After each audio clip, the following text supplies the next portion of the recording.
you're not got too many long straights where you can really just tuck yourself in and have a bit of a rest. This is action all the way, and certainly you're going to see over the course of a 21-lap race that you're going to need to have an awful lot of concentration to avoid making mistakes, and that's one of the big challenges for the riders.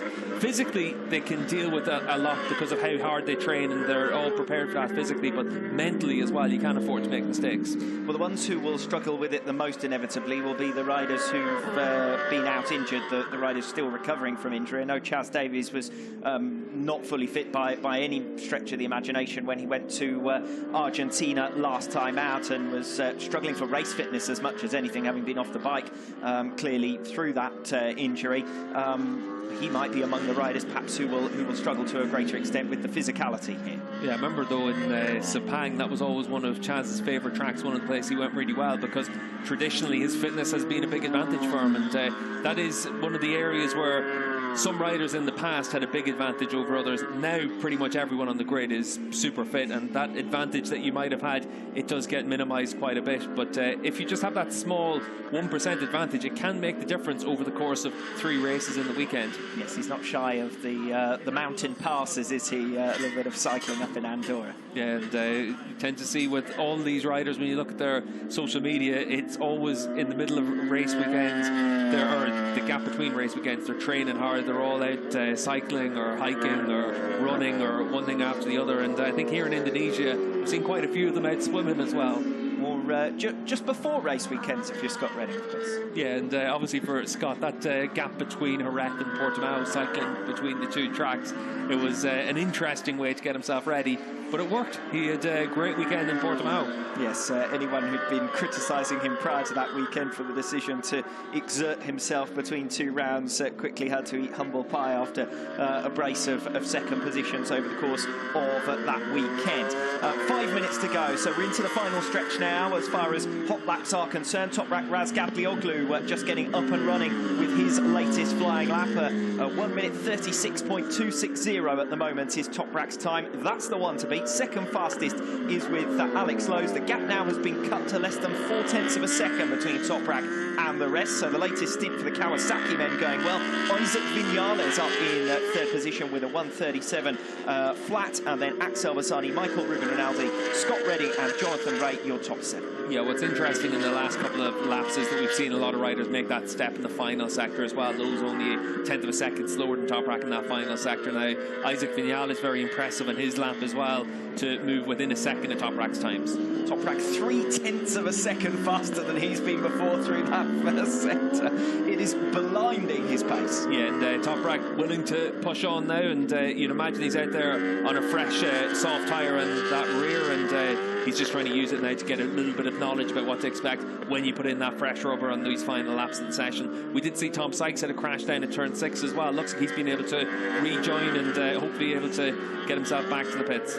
Toprak Razgatlioglu, another 0.3 of a second he's found over the course of the 2 latest sectors. So 2/3 of a second now almost up after 3 completed sectors. This is going to be a blinding effort from Toprak Razgatlioglu with 4 minutes to go. Alex Lowe's at the moment is second fastest. He's going to cut the gap to Razgatlioglu at the top of the timing order, but it's not going to be for long. There goes Toprak's lap of 1 minute 35.407. That is a stunning effort from Razgatlioglu. More than a second faster than anyone else has been, once again in free practice 1. Yeah, I said at the start of the show that we might get down into the 34s. It looks like if anyone's it's only going to be Toprak, but he still needs to find another 0.4 of a second. But some riders are finding some pace. You can see that Leon has them with a good opening sector there for him to try and give himself a chance to try and improve on his fastest time. He's down in 12th fastest at the moment. You're just making sure that Toprak's given a stretch target. That's standard practice, and it's all absolutely fine, but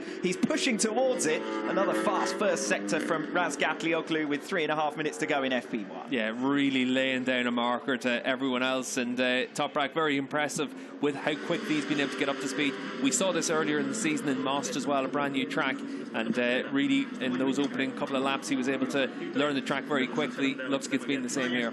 Jonathan Ray still rooted to the pit box, and the statistics prove it along the bottom of the screen. Just 10 laps completed for Ray during this session. I said it earlier on, his running had been fairly restricted, while Toprak Razgatlioglu's out there about to pull another 0.3 of a second at least off his previous fastest time. Jonathan Ray stranded in 8th position and stranded in the pit box with work ongoing. Yeah, and with only 2.5 minutes left, it's not too likely that he's going to get it back out. At the very least, he might manage to just get an out lap to make sure that the bike's okay for the afternoon, but that might be all that he's able to do in this session. Toprak Razgatlioglu then over the line. Second run of the second lap of this final stint for Razgatlioglu, and he does get down into the 1:34, so 1:34.985, and we're continuing to rub our eyes here in the commentary box with the alacrity with which Razgatlioglu has learned this circuit and is now pounding in the fast laps. Yeah, 1.6 seconds clear of the rest of the field. Alex Lowe's up there in second fastest. Scott Redding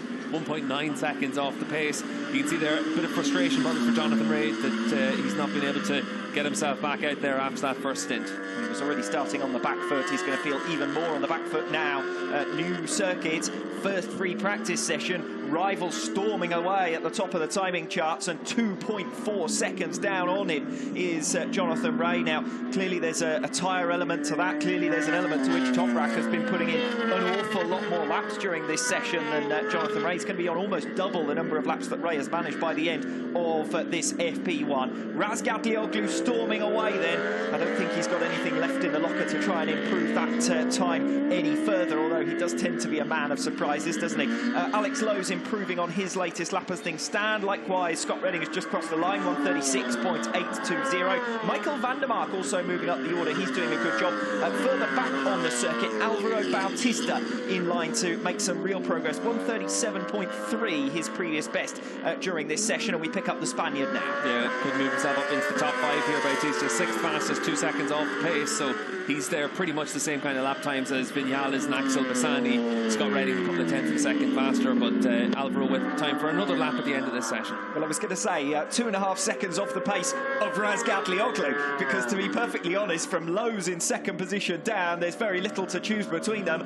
Lowe's with a 1:36.529. That's Garrett Gerloff, who's just come across the line with a 1:36.585. So that's 1.6 seconds for Gerloff off Razgatlioglu. But from Lowe's all the way down past Jonathan Ray, who's now relegated outside of the top 10, but as you can see, makes his way onto the circuit just to check that the machine is in working order, with only 20 seconds remaining until the checkered flag falls. But from Lowe's all the way down to Leon Haslam and Chaz Davies in 12th and 13th positions, just a second covering all of those riders. Yeah, it is close in that second group, and what's going to be really interesting to see is what kind of progress everyone can make between free practice 1 and free practice 2, because spotting Toprak a second and a half, you kind of hope that a lot of that's just the fact that Toprak was willing to push harder than them at this stage, but we also know that the Yamaha as a package tends to work really well everywhere we've gone through the course of this season, so Toprak's going to feel with his base setting that he's got a pretty good option right from the outset, and obviously the opening laps are going to give him more and more confidence as well. What second group is that then? Razgatlioglu is a group all on his own in free practice 1, 1:34.985, a second and a half faster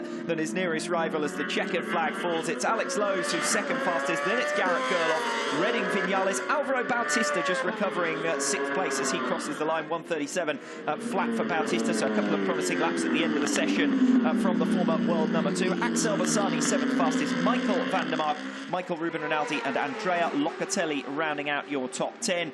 Jonathan Ray completes his installation lap and he'll see the checkered flag. Yeah, and Andrea Locatelli was the busiest rider out there as well. Looks like he's going to do 21 laps in this session himself and Tito Rabat, and Toprak put in a lot of laps as well, 19 laps, and you'd imagine when you look at the time there from Alex Lowe's at 36.5, Toprak's going to have quite a few laps faster than that as well. When we see the session analysis at the end of the session, that's where we're really going to be able to see just how strong Toprak's been. It hasn't been one lap, I'd say you're looking at 5 or 6 laps they've been faster than anyone else. You mentioned previously the crash for Tom Sykes in the second sector earlier on in the session. He made his way back to the pits as Toprak Razgatlioglu proves himself a real master of balance on the front wheel. He's like a performing seal at times, this man, isn't he? And he might have some more celebrations in store for us if he can claim the world title this weekend, which could be as soon as tomorrow. Well, I'll be honest, no matter what Toprak's title celebrations could potentially be, they're not going to be anywhere near as spectacular as he is out in the racetrack, because